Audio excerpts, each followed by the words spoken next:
कुछ लोग जिंदगी भर पैसा कमाते रहते हैं और कुछ लोग चुपचाप ऐसा करते हैं कि पैसा उनके लिए काम करने लगता है। लेकिन कैसे, इस कहानी में जानिए। रवि एक आम मिडिल क्लास परिवार से था। उसके पिता ने पूरी जिंदगी नौकरी की, ईएमआई चुकाई और रिटायरमेंट के बाद भी पैसों की चिंता में जीते रहे। रवि ने बचपन से यही देखा कि पैसा हमेशा कम पड़ता है। इसलिए जब रवि की नौकरी लगी और पहली सैलरी आई तो उसके मन में बस एक ही ख्याल था, अब मुझे वो सब लेना है जो मैं अब तक नहीं ले पाया। महंगा मोबाइल, ब्रांडेड कपड़े, दोस्तों के साथ बाहर खाना, ईएमआई पर बाइक, सब कुछ। रवि को लगता था कि यही सक्सेस है, यही अमीरी है। लोग उसे देखकर कहे, यार रवि तो बहुत आगे निकल गया है। उसके लिए पैसा एक स्टेटस सिंबल बन गया था। उसी कंपनी में काम करता था एक और लड़का, नाम था नीरज। सैलरी लगभग वही, बैकग्राउंड भी वही, फर्क बस सोच का था। नीरज एक्सपेंसिव चीजों से प्रभावित नहीं होता था। वो साधारण कपड़े पहनता, लंच घर से लाता और हर महीने चुपचाप अपनी सैलरी का एक हिस्सा बचा लेता। लोग उसे बोरिंग समझते थे। रवि कई बार मजाक में कहता, इतना कमाकर भी ऐसे जी रहा है जैसे स्टूडेंट हो। नीरज मुस्कुरा देता था। उसे पता था कि वो क्या कर रहा है। 3 साल बीत गए। रवि की सैलरी बढ़ गई, लेकिन उसके खर्च उससे भी तेजी से बढ़े। हर सैलरी हाइक के साथ लाइफस्टाइल अपग्रेड, बड़ी बाइक, बड़ा फोन, एक्सपेंसिव ट्रिप्स।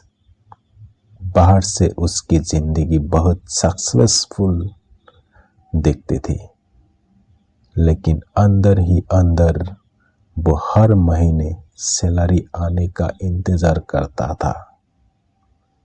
सैलरी आते ही ईएमआई कट जाती, बिल्स बढ़ जाते और महीने के आखिर में वही सवाल, पैसा गया कहाँ।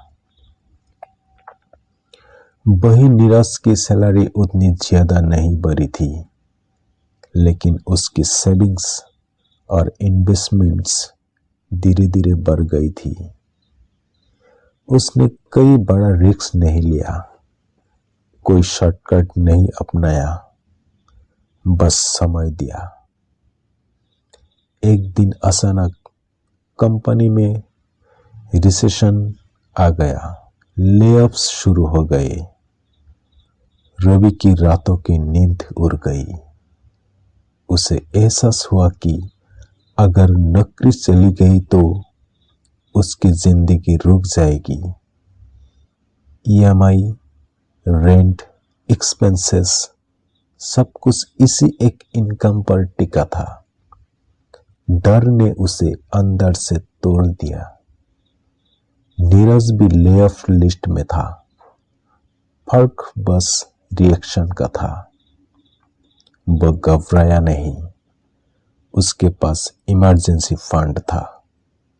उसे पता था कि कुछ महीना तक बिना नौकरी के भी वो आराम से जी सकता था।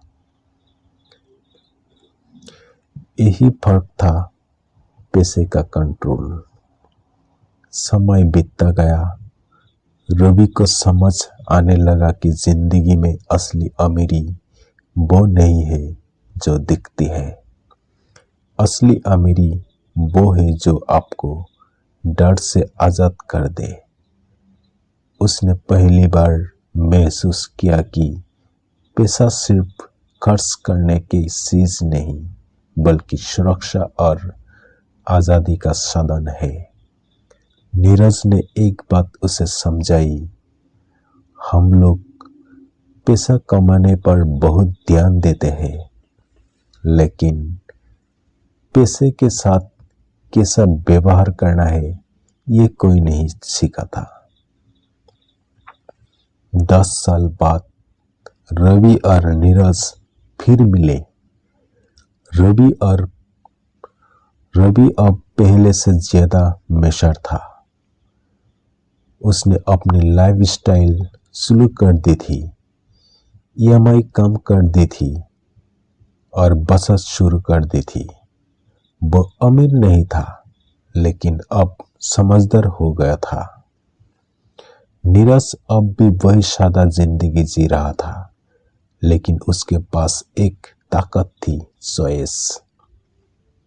वो नौकरी छोड़ सकता था, ब्रेक ले सकता था, रिस्क ले सकता था, क्योंकि पैसा अब उसका मालिक नहीं, उसका नौकर था।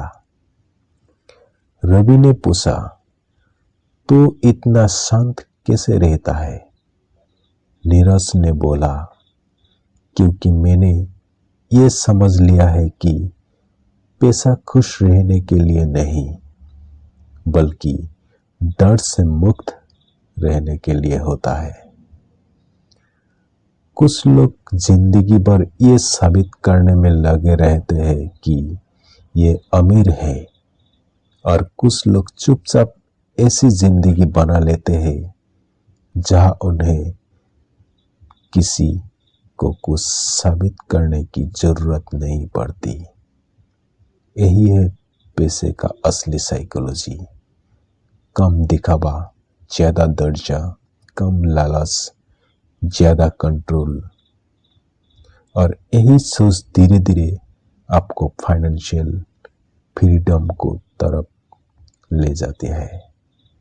और यही कहानी the psychology of money Morgan Housel की सोच और लेसन से प्रेरित है। थैंक यू दोस्तों, मिलते हैं अगले वीडियो में नया एक हिस्ट्री लेकर।